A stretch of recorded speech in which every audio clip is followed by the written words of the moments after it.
Hello guys, mentor Sunil Aastha speech and hearing care का YouTube channel autism ADHD के बारे में पूरी दुनिया में सबसे ज़्यादा बात वीडियो नंबर 322 आपके सामने लेकर आ गया हूं। इस वीडियो में हम लोग बात करने वाले हैं कामिंग सूदिंग म्यूज़िक पर। आजकल एक नई फिलॉसफी आई है। कई लोग ये कहते हैं कि अगर आपका बच्चा ऑटिस्टिक है, एडीएचडी है, हाइपर एक्टिव है, बिहेवियर डिसऑर्डर उसको है, तो ये म्यूज़िक आप उसको सुनाइए हेडफोन लगा करके। इससे बच्चा रिलैक्स हो जाएगा और बेटर परफॉर्म करेगा। इसके ऊपर आप लोगों ने ये पूछा है कि इसमें मेरी क्या राय है, क्या ये हमें यूज़ करना चाहिए या नहीं करना चाहिए। आप चैनल को सब्सक्राइब कीजिए, लाइक कीजिए, शेयर कीजिए, पूरी दुनिया में फैला दीजिए, क्योंकि ऑटिज़म एडीएचडी से जुड़े हुए जितने क्वेश्चंस के आंसर्स आपको यहाँ पर मिलते हैं, इतने क्वेश्चंस के आंसर कहीं भी नहीं मिलते। ये कमेंट कुछ लोगों ने किया है व्हाट्सएप कन्वर्सेशन के थ्रू। उसके अलावा कुछ लोगों ने लाइव जो सेशंस में आते हैं, जो ऑफलाइन थेरेपी लेने आते हैं, उनमें से भी कई लोगों ने ये सवाल पूछा है। तो आज इस सवाल का जवाब मैं आपको दूंगा। मुझसे बात करने के लिए 8168790299 मेरा मोबाइल नंबर है, +91 इंडिया का ISD कोड लगाना बिल्कुल ना भूलें। अगर आप इंडिया के बाहर से कॉल कर रहे हैं, इंडियन कंसल्टेशन 1000, इंडिया के बाहर से कंसल्ट करना चाहते हैं 2000 रुपीज़ अकाउंट ट्रांसफ़र देकर आपको मेरा अपॉइंटमेंट मिल जाता है। तो दोस्तों, बात करते हैं सूदिंग एंड कामिंग म्यूज़िक पर। ये क्लेम कर रहे हैं कुछ लोग कि अगर आप ये म्यूज़िक, कई तरह के म्यूज़िक आ रहे हैं, उसमें नेचुरल म्यूज़िक हैं, उनको अगर आप अपने बच्चों को सुनाएंगे तो वो काम हो जाएंगे, कूल हो जाएंगे, उनकी हाइपर एक्टिविटी किसी हद तक कंट्रोल हो जाएगी और फिर वो आगे प्रोग्रेस करने लगेंगे। मेरा इसमें क्या जवाब है आपको? मैं हमेशा आपको कहता हूँ कि आप ज़्यादा से ज़्यादा ह्यूमन कांटेक्ट बनाएं, क्योंकि आपकी लापरवाही की वजह से ही आपका बच्चा ऑटिज़म या एडीएचडी की तरफ चला गया है।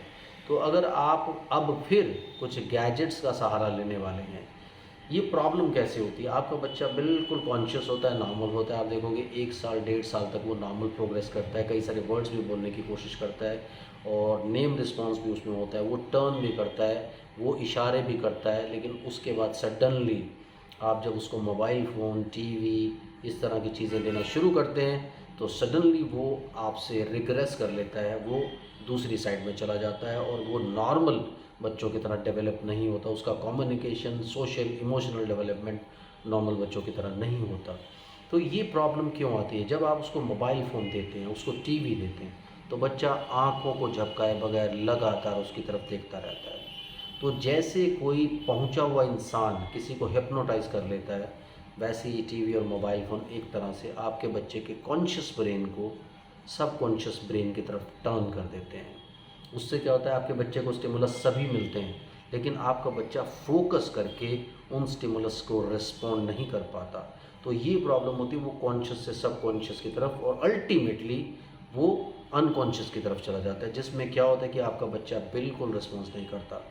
आप ये समझिए कि जो कॉन्शियस है बच्चा, दैट इज़ परफेक्टली नॉर्मल। जो सब कॉन्शियस है वो एडीएचडी की तरफ चला गया, और जो अनकॉन्शियस है, जिससे कोई मतलब नहीं उसके आसपास क्या हो रहा है, वो ऑटिज्म की तरफ चला गया। तो ये आप जब ज़्यादा से ज़्यादा ये स्टिमुलस देते, इलेक्ट्रॉनिक स्टिमुलस की मैं बात कर रहा हूँ, तो आपका बच्चा, ये मेरी पर्सनल राय है, आप करना चाहें ज़रूर कीजिए, लेकिन मेरी ये पर्सनल राय है, क्योंकि मैं इसको साइकोलॉजी से जोड़ करके देख रहा हूँ, मैं इसको इस चीज़ से जोड़ करके देख रहा हूँ कि आपका बच्चा पहले क्यों प्रॉब्लम में आया था। तो जब आप उसे कामिंग या सूदिंग म्यूज़िक देते, टेक्नो म्यूज़िक होती है, टेक्नोलॉजी तरह की टेक्नोलॉजी है, यानी आप उसको टेक्निकल म्यूज़िक दे रहे हैं, आप उसको एक साउंड दे रहे हैं किसी गैजेट के थ्रू। अगेन आप गैजेट को यूज़ कर रहे हैं। अभी बच्चा इस चीज़ से उसको रिलेट नहीं करेगा कि वो म्यूज़िक की वजह से वो रिलैक्स कर रहा है, वो उसको हेडफोन से रिलेट करेगा। तो जब भी ऐसी कोई प्रॉब्लम आएगी, वो हेडफोन्स की तरफ भागेगा, क्योंकि अब उसे भी पता लगना शुरू हो जाएगा कि मुझे रिलैक्स करने के लिए हेडफोन्स पहनने हैं। और हेडफोन्स पहनने से क्या फ़ायदा उसको होता है कि वो म्यूज़िक उसमें चल पड़ता है और दुनिया से कट जाता है। वो एक्चुअल सेंस में रिलैक्स नहीं कर रहा। आप एक एडिक्शन छोड़ के अपने बच्चे को दूसरे एडिक्शन की तरफ लगा रहे हैं। तो मैं इस चीज़ को टोटली ख़ारिज करूँगा, इस डॉक्ट्राइन को, इस फिलॉसफी को डिस्कार्ड करूँगा, जिसमें आप किसी भी तरह के सूदिंग म्यूज़िक का यूज़ करते हैं। आप किसी भी तरह का सूदिंग म्यूज़िक अपने बच्चे को मत दीजिए। आपने बचपन में सुना होगा कि आपकी दादी, नानी, कोई आपको लोरी सुनाता था, तो यार लोरी सुनाइए ना, सूदिंग म्यूज़िक क्यों देते हैं? और जब मैं आपको आपकी थेरेपी में सिटिंग और मेलोडी इंटोनेशन थेरेपी बोलता हूँ कि आप अपनी आवाज़ में गाइए, अगर आप अपनी आवाज़ में अपने बच्चे को म्यूज़िक सुनाएंगे और हेडफोन्स के थ्रू म्यूज़िक सुनाएंगे, तो जब हेडफोन के थ्रू म्यूज़िक सुनाएंगे तो वो और ज़्यादा हिप्नोटाइज हो करके उस म्यूज़िक की तरफ जाएगा, उस वर्ल्ड में जाएगा, उसके दिमाग में हर वक्त वो म्यूज़िक बजता रहेगा।